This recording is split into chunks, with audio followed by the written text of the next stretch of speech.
9 नवंबर 2019 के supreme court के फैसले ने अयोध्या में राम मंदिर के निर्माण का रास्ता साफ किया था। सुप्रीम कोर्ट ने अपने फैसले में मुसलमानों को 5 एकड़ ज़मीन आवंटित करने को कहा था, जहां पर वो एक मस्जिद बना सकें। ये ज़मीन अयोध्या शहर से 26 किलोमीटर दूर धन्नीपुर नाम के एक गांव में दी गई थी। धन्नीपुर में मस्जिद के केयरटेकर सोराब खान ने बीबीसी को बताया, यह 5 एकड़ ज़मीन है, मतलब 20 बीघा। यह पूरी ट्रस्ट की ज़मीन है। निर्माण केवल नक्शे की वजह से रुका हुआ है। नक्शा विकास प्राधिकरण से पास होना है, जिसमें कुछ एनओसी की दिक्कत आ गई है। बहुत जल्द उम्मीद है कि हो जाएगा। जो परियोजना पेपर पर तैयार की गई उसके मुताबिक 23,507 वर्ग मीटर की ज़मीन में एक मस्जिद, एक अस्पताल, उसका बेसमेंट, एक म्यूज़ियम और एक सर्विस ब्लॉक बनना है। अस्पताल 200 बेड का होगा। मस्जिद में 2000 नमाजियों की संख्या होगी और म्यूज़ियम 1857 स्वतंत्रता संग्राम की थीम पर बनाया जाएगा और यह मौलवी अहमदुल्ला शाह को समर्पित होगा। ज़मीन की आर्किटेक्चरल ड्राइंग और नक्शा बनाकर अयोध्या डेवलपमेंट अथॉरिटी के पास जमा किया गया, लेकिन कोविड की वजह से शुरुआती दिक्कतें हुई। बाद में प्राधिकरण की तरफ से एनओसी के लिए कहा गया। अब फायर की एनओसी ट्रस्ट को मुहैया करानी है। उसमें एक चुनौती यह है कि 5 एकड़ ज़मीन का रास्ता सिर्फ 4 मीटर चौड़ा है। उसे और चौड़ा करने की ज़रूरत है। हालांकि उस दिशा में काम शुरू हो चुका है। इस निर्माण कार्य के लिए इंडो इस्लामिक कल्चरल फाउंडेशन मस्जिद ट्रस्ट के पास अब तक महज 35 लाख रुपए इकट्ठा हुए हैं। इस्लाम में कहा जाता है कि मस्जिद इलाके के लोग बनाते हैं और फाउंडेशन का कहना है कि कुछ लोग मस्जिद के लिए पैसे देने के लिए सामने आए हैं।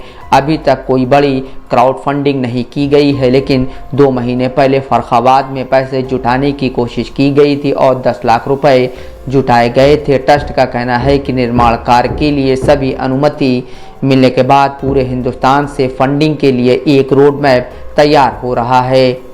धन्नीपुर में निर्माण 2 चरणों में प्रस्तावित है, जिसकी लागत 300 करोड़ रुपए है। पहले चरण में हॉस्पिटल का एक हिस्सा, मस्जिद और कल्चरल सेंटर और क्लाइमेट चेंज को ध्यान में रखते हुए एक ग्रीन बेल्ट शामिल है। दूसरे चरण में सिर्फ हॉस्पिटल के विस्तार का काम होगा, जिस पर 200 करोड़ रुपए खर्च करने की योजना है। ट्रस्ट को उम्मीद है कि प्राधिकरण का अप्रूवल मिलने के 2 साल में पहले चरण का काम पूरा हो जाएगा। अस्पताल में महिलाओं और बच्चियों के कुपोषण और उससे होने वाली बीमारियों के इलाज की खास सुविधा होगी और कम्युनिटी किचन में संतुलित आहार मिलेगा। ट्रस्ट के सचिव अतहर हुसैन उम्मीद करते हैं कि अगले 2 हफ्तों में परमिशन मिल जाएगी, जिसके बाद निर्माण का काम शुरू हो सकेगा। म्यूजियम इस परियोजना का अहम हिस्सा होगा।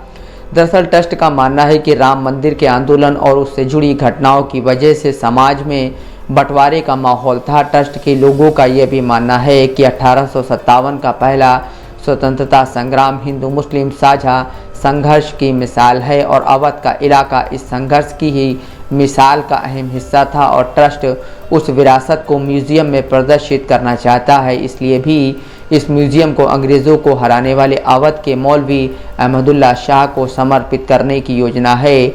उन्होंने लखनऊ की चिन्हट में हुई जंग का नेतृत्व किया था।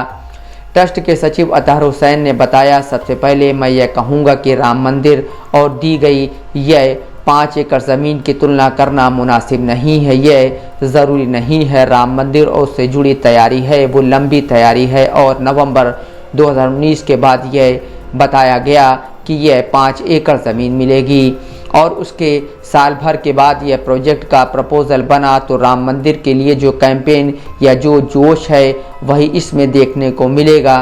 तो वो तो बिल्कुल नहीं है। हमारा मकसद है वहाँ पर एक चैरिटी लेवल का अस्पताल लाना है और मस्जिद के लिए ज़मीन दी गई है तो वो तो बनानी ही है और 1857 को समर्पित करते हुए हम एक संग्रहालय बनाएंगे।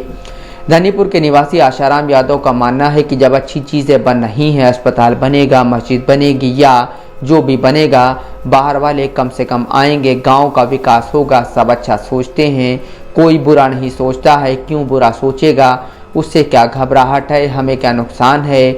हमारा अस्पताल से किसी को नुकसान होता है? नहीं होता है। ना लाइब्रेरी से नुकसान होता है? नहीं ना। तो क्या बुराई है भाई? बाबरी मस्जिद के मुकदमे में मुद्दई रहे इकबाल अंसारी कहते हैं, जो 5 एकड़ ज़मीन मिली, मुकदमे में जितने भी लोग रहे अब उनका उससे कोई लेना देना नहीं है। वो ज़मीन सुन्नी सेंट्रल वक्फ बोर्ड को मिली है, वो चाहे जो भी बनाए वो उसकी मर्ज़ी है, क्योंकि अयोध्या के मुसलमान जो हैं, एक मुकदमा कोर्ट का ख़त्म हुआ, हमने उसका सम्मान कर लिया, अब हम उससे कोई मतलब नहीं रखते, जिनको बनाना है मस्जिद वो बनावे। वहीं दूसरी ओर श्री राम जन्मभूमि मंदिर की बात करें तो इंडियन एक्सप्रेस ने लिखा है कि आर्किटेक्ट चंद्रकांत सोमपुरा के मुताबिक मंदिर की ऊंचाई 141 फीट से बढ़ाकर 161 फीट हो गई है और डिज़ाइन में 3 और गुंबद जोड़े गए हैं और खंभों की संख्या 160 से बढ़ाकर 366 हो गई। राम मंदिर निर्माण की लागत के बारे में श्री राम जन्मभूमि तीर्थ क्षेत्र के महासचिव चंपत राय का कहना है, भगवान का घर है, राजा महाराजाओं का घर बनता है, कौन कहाँ कीमत जानता है और वो तो राजाओं के राजा हैं, हमने उसका विचार छोड़ दिया है, तो वो भी मान लो कि 1800 करोड़ तक खर्च हो जाए, शायद ज़्यादा भी हो सकता है, कुछ कम भी हो सकता है, गणित निरर्थक है। चंपत राय कहते हैं, इंजीनियरिंग के काम में प्रतिशत का कोई अर्थ नहीं है, लेकिन अगर टोटल काम का विचार करें तो 40% मानते हैं पत्थर की कवरिंग हो गई है, केवल इंस्टॉलेशन करना बाकी है। हर चीज़ टेम्पल का हिस्सा है, प्लिंथ बन चुकी है, प्लिंथ मतलब मंदिर की कुर्सी, उसके ऊपर पत्थरों की 8 लेयर आ चुकी हैं, बहुत काम हो गया है और अगले साल तक भूतल ग्राउंड फ्लोर कंप्लीट हो जाएगा। कंप्लीट मतलब 350 फीट लंबा, 250 फीट चौड़ा, 20 फीट ऊंचा एक फ्लोर तैयार हो जाएगा। ग्राउंड फ्लोर बहुत बड़ा काम है। इस बारे में चंपत राय कहते हैं, कुर्सी ऊंची करने का पत्थर ग्रेनाइट है, वो तेलंगाना और कर्नाटक से आ रहा है।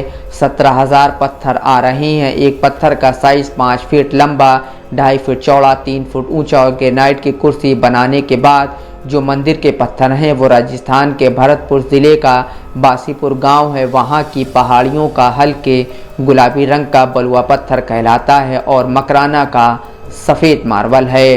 नफीस अहमद, दस्तक लाइव न्यूज़।